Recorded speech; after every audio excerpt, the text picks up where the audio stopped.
وہ یہی کہنے والا حضور کے بغیر کچھ نہ ہو، اس کے اندر اتنی محبت اور اتنا عشق ہو تو پھر وہ کسی کسان کا بھی بیٹا ہو ہمارے سر کا تاج ہے، وہ ہمارا امام ہے۔ عزیزان گرام وقار، اسی کو میں خلاصہ کلام کے ساتھ آج یہ عرض کرنا چاہوں گا کہ اپنے حالات کو بھی بدلو، دنیا تمہارے انتظار میں ہے، دنیا تمہارے انتظار میں۔ تم نے اپنے اوقات کو کس چیز میں برباد کر رکھا ہے؟ سوشل میڈیا پر 18 گھنٹے برباد کرنے والے لوگ، نوجوانوں کی، آپ کے پاس موبائل ہے، اس میں دیکھ لو کبھی کبھار کہ کتنے گھنٹے آپ نے یوٹیوب یوز کیا ہے، کتنے گھنٹے انسٹا یوز کیا ہے، واٹس ایپ کتنے گھنٹے یوز کیا ہے۔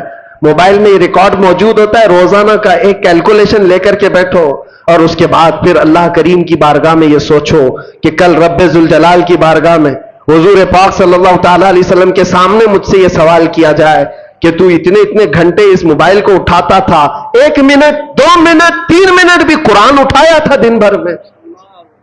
کیوں نہیں اٹھایا؟ قرآن پاک کو فقط پکڑ کے تو دیکھا، مہینے گزر گئے، اٹھایا ہی نہیں ہے، چھوا بھی نہیں ہے۔ کیوں نہیں میرے عزیزو؟ جب ہم یہ ناانصافی اپنے ساتھ کر رہے ہیں، خود اپنے ساتھ، تو پھر کسی اور کی ظلم کی کیا شکایت کرنی ہے؟ کسی اور کے کیا واویلے مچانے ہیں؟ اپنے آپ کو بدلو۔ دنیا آج بھی تمہارے انتظار میں ہے کہ کہاں ہے وہ نبی پاک کا غلام جو نکلتا تھا تو اس کے چلنے کے انداز سے ہی مدینے کی خوشبو آیا کرتی تھی۔ آج میں چاہتا ہوں ہر جوان آ جائے، حضور پاک کی محبت کا واسطہ دیتا ہوں، حضور پاک کی محبت کا واسطہ دیتا ہوں کہ ہر نشہ کو چھوڑ دو، ہر برائی کو چھوڑ دو۔ وقت بہت کم رہ گیا ہے تمہاری زندگی میں بھی اور تمہاری نسلوں کے لیے بھی، اور امت پر جو حالات آ جائے، اسلام پر جو حالات آئے، بہت شارٹ پیریڈ ہے، بہت تھوڑا سا وقت ہے، کچھ کر جاؤ، کچھ اپنے آپ کو بدل ڈالو۔